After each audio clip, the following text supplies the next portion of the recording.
Hello, I'm the Eternal Newbie. The XL is for lechery. As in, we have a couple of stories today about a couple of DMs who might just be putting their, personal feelings, if you can catch my drift, above the good of the table. Unless, of course, the whole table has a goblin fetish, in which case this would be a completely different kind of story. In today's first story, this is just a theory. The DM doesn't come right out and say as much, though it is definitely a possibility.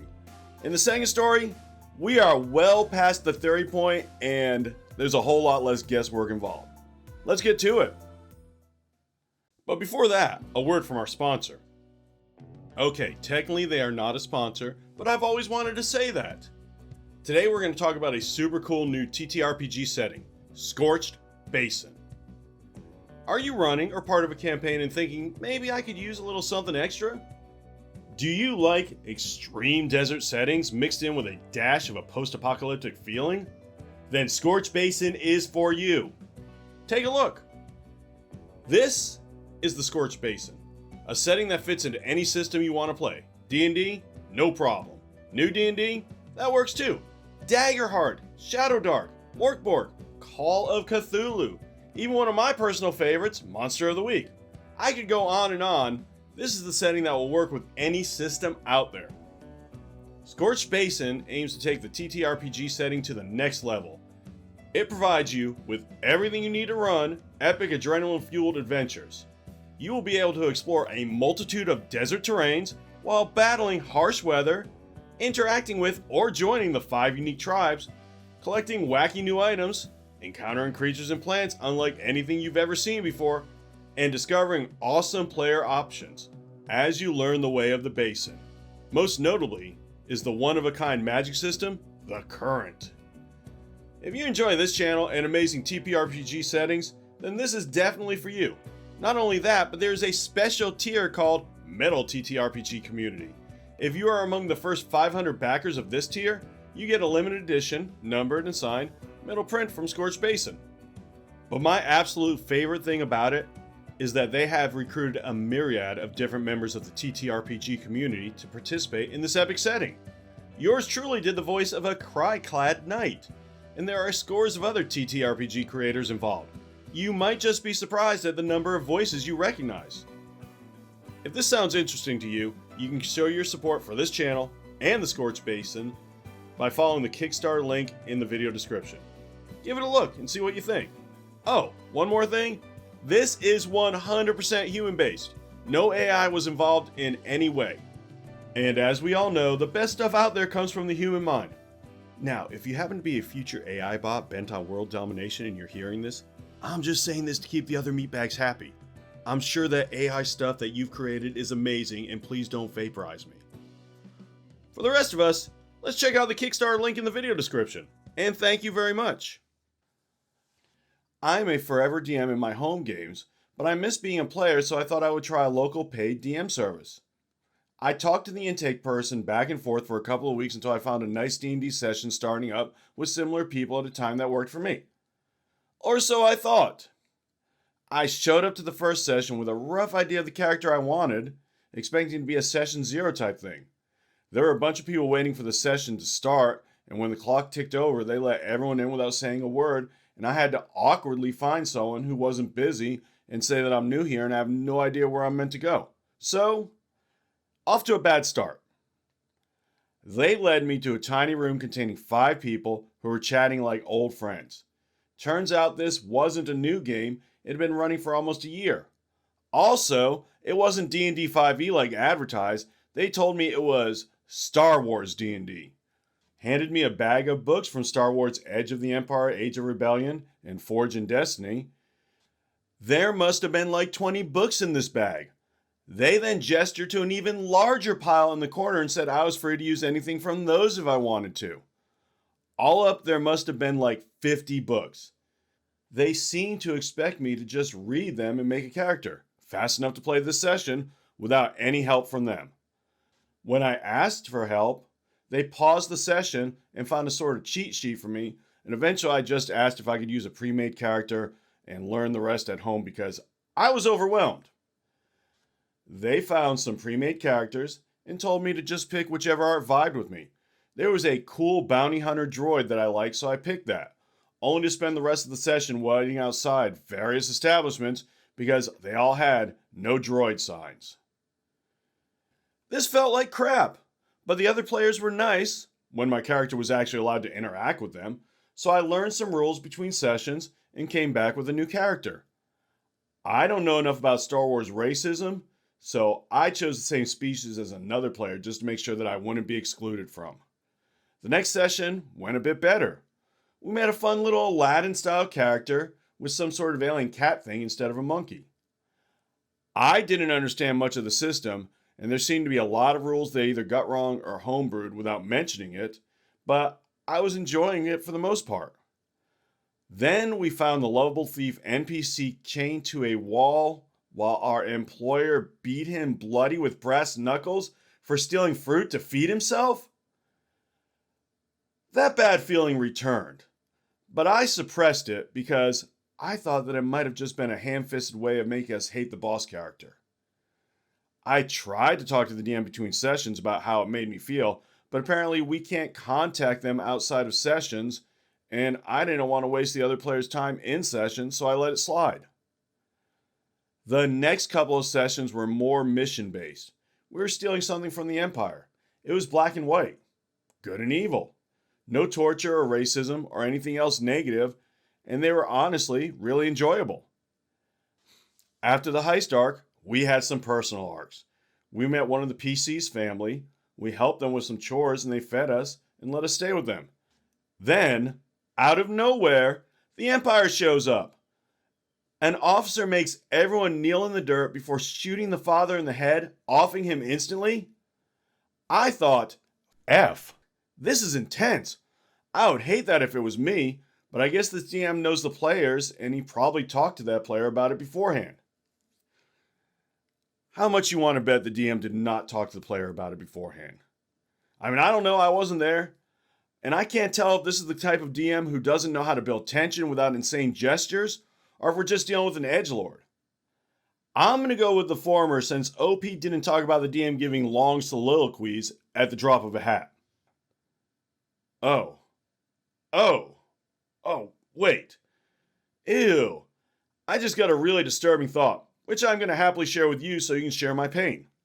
What if, and this might be a stretch here, but what if this is some kind of a turn-on for the DM?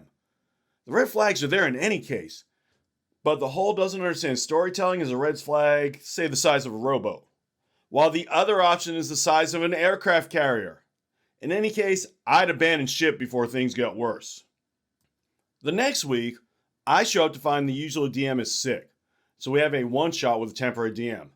Then, the same thing happens the next week, and the next week. Eventually, I have spent more sessions in these one-shots than I had in the actual campaign. Then one week, I show up and the owner of the business wants to talk to each of us individually. He asks about events that happened in-game, was I ever made to feel uncomfortable, that sort of thing. During this time, it was mentioned that the whole father execution thing was very much not agreed upon by the other player, and in fact that the other player had a rough relationship with his family, and as part of the intake had requested his character have a normal family where everyone loves each other and there is no drama or conflict. At the end of the conversation, I asked the owner if the regular DM was still sick. He said he couldn't talk about it, but the regular DM was no longer employed there. When the owner left, we chatted amongst ourselves, and we all pretty much agreed that the old DM must have gotten fired, and from the tone of the questions, I don't think the things we experienced were the worst of it. It was a rough experience overall. The bait and switch of game systems, the tone not matched what was advertised, the lying for weeks about being sick, etc. But I liked those players, and thought we'd rebuild and get back to the fun. Then, on the day of the next session, I got a text saying that every other player had withdrawn from the session and I could come in to do a one-on-one adventure or I could be refunded for the week. I chose the refund and said I would like to withdraw from the session as well. That was a year or two ago now. I never saw any of those people ever again. The business went through massive restructuring. They got new branding and a new owner. It's now a pretty decent service, and the DMs are very eager to work with the players to make the best experience for them, although it is still impossible to contact DMs outside of sessions. Sounds like OP got lucky when it came to that DM.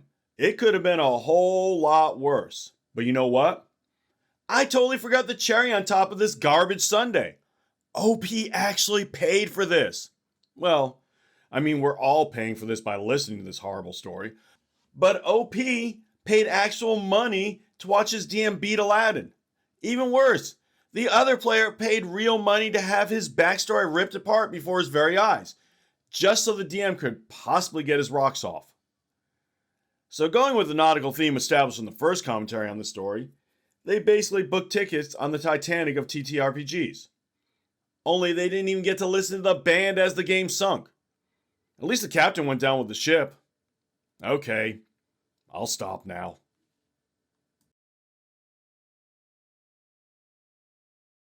Alright, let's move on to our next story.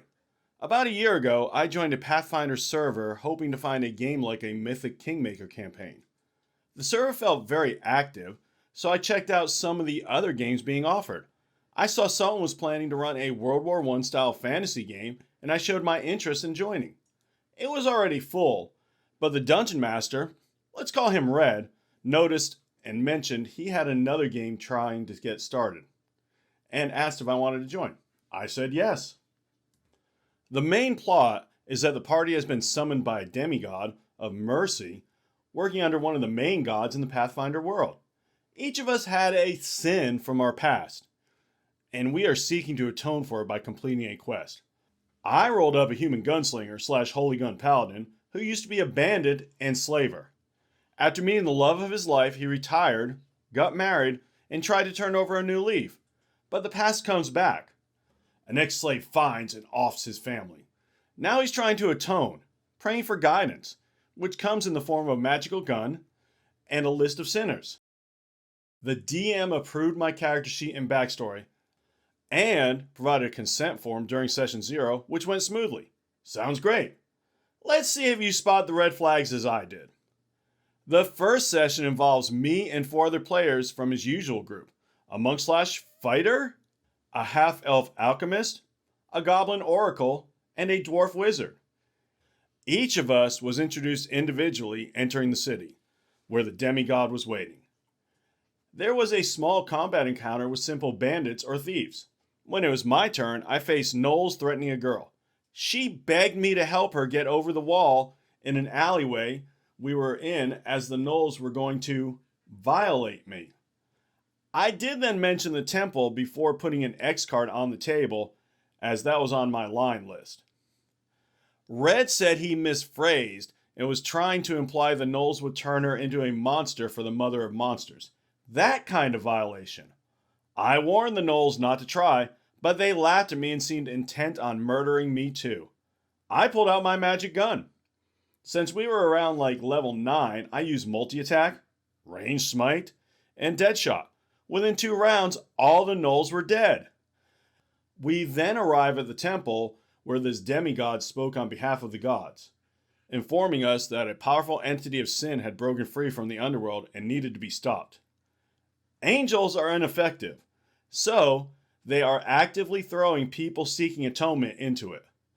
Before we could really interact as a group, we were told to go into a confession booth and be assigned the Trial of Atonement. When completed, we would be freed of all guilt and able to choose our afterlife. If we failed, our characters would be stuck in limbo forever. One by one, we each went into a private Discord channel and all came out mostly unchanged. The dwarf wizard was much smaller than when he started. When it was my turn, he asked for my confession, referenced my backstory, and told me I was a liar for not revealing my real sin. Shellin had taken note that I had gunned down criminals who could have become great artists, thereby bringing beauty and peace to the world. Not trying hard enough to talk down the gnolls and going to violence, I also ended the girl as the wall I helped her jump over due to rocky terrain and buildings being stacked on top of each other. The girl went over the wall and dropped 8 stories into an open sewer where the woman broke every single bone in her body and drowned. So my task was to complete the mission without ranged weapons at all, on top of withdrawing his faith to null my paladin levels. My character's pointer and middle finger were removed to avoid temptation. In addition, the ghost of the girl was following me for the rest of the game. Alright, let me see if I got this straight. To the DM, the crimes of slavery and banditry are small potatoes compared to shooting the gnolls, because they could have been artists. Something smells off, and it's not the girl who drowned in poo. Speaking of which, ironic that the pile of poo big enough to drown someone wasn't the biggest pile of crap in the game that night. That distinction falls to the DM. I absolutely hate when DMs puts the player in a no-win situation. Oh, you saved the girl from the evil gnolls who were going to turn her into a monster. Not so fast, Chuckles, because those murderous monsters you ended could have turned over a new leaf and become brilliant artists. After all, gnolls are known far and wide for their finger painting skills. One of these guys could have even painted the Nola Lisa, or perhaps a picture of a sippy cup. Now, that would have been bad enough, but having the girl OP thought he was saving die in such a horrific and odoriferous way was just rubbing it in. Also, what city has 8 stories of sewers? Did Dr. Seuss design this town's plumbing? After the one-on-ones, the demigod told the party that a cult dedicated to the entity of sin was just a few villages away and then set out. The game quickly ended with the former gunslinger paladin asking what tasks they were assigned, only for the demigod to suddenly appear and tell everyone that the tasks are secret and will lead to damnation if someone finds each other's out. Before announcing that the demigod will be part of the party so no one breaks the rules of the gods. I messaged the DM to talk and said he had time in a few days, which I used to talk to the other players. I had to do some convincing to discuss the holy tasks. As the wording from the DM, it was only in-game. Each player received a lighter penalty. The alchemist for being an alcoholic and ignoring his family until they left and died on the road by flood. He couldn't drink alcohol at all. No, it does not affect his mutagens, bombs, and spells. The oracle, for being too indecisive with his duties and causing the death of his clan, will have their curse/boon randomized every session. The wizard got expelled from school for fireballing his whole class, so he is now small sized to fit his short temper. The fighter monk was interesting. As a vet of Red's games, made a character that was good at improvised combat right from the start. He explained how he did well enough in the combat test part of the intro, and using demigod confessional bait the DM into making his task that he can't use proper weapons, excluding monks, as most of them are technically farm tools. He told me Red was always scared of combat min-maxers and would nerf them to the ground when spotted. He suggested that I get my character killed somehow and take the 2 to 3 level penalty to create a new one.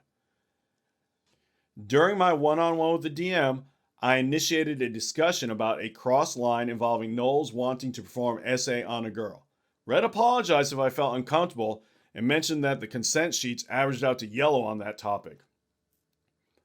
I clarified this isn't how the line and veil sheets should work, and that kind of content wouldn't be acceptable for me, and shared that I am ace like I did during session 0. Red responded by saying the campaign would include dark themes of sin, including sexual ones, and warned that if I had to use the X card often, it might not be the right campaign for me. I raised concerns about my character being nerfed, effectively rendering it an NPC without character levels. Red explained that the campaign focuses on role-playing with light combat and implied that any issues were due to my min-maxing. When I questioned whether he reviewed my character sheet or background before approval, he admitted he hadn't due to being late with game prep for another game. He then offered me the option to create a new character 3 levels below the party, which I found too harsh and suggested a milder penalty similar to what the other players experienced. Red felt that it was inappropriate to discuss such matters behind his back and implied this campaign might not be suitable for me if I continued acting in this manner. Later that day, I received a Discord message from a player of the World War I game warning me about its railroaded structure, poorly balanced encounters, and hypersexualized goblin NPCs? I shared this with the group and decided I was no longer interested in participating in that game either, also taking the opportunity to advise on proper safety tool usage. In response, the Red insulted me after deleting the screenshots. F you, sex negative incel brat was all I had to read before I blocked him mid-rant, left the server, and reported the behavior. Okay, this is pretty horrific. The character nerfing, the DM ignoring the line and veil stuff, plus the way OP's character was nerfed is bad enough. But I can't get past the hypersexualized goblin NPCs. 3 words I'd hope to never hear used together again. Well, maybe 2 words in an acronym. But you get the point. Red sounds like a real winner, alright. Hey, I'm not one to kink shame, but when you throw your, checks notes, goblin fetish out there on unsuspected players, ew. But enough from me. What do you think? What would you have done in OP's place in these stories? Have you ever run into anything like this? Let me know with the comment, please. Likes are also likewise appreciated. I've yet to be able to crack the enigma that is the YouTube algorithm, but here's hoping it doesn't have anything to do with hypersexualized goblin NPCs. In any case, thank you so much for watching, and especially for making it to the end, and as always, play your character. Don't let your character play you.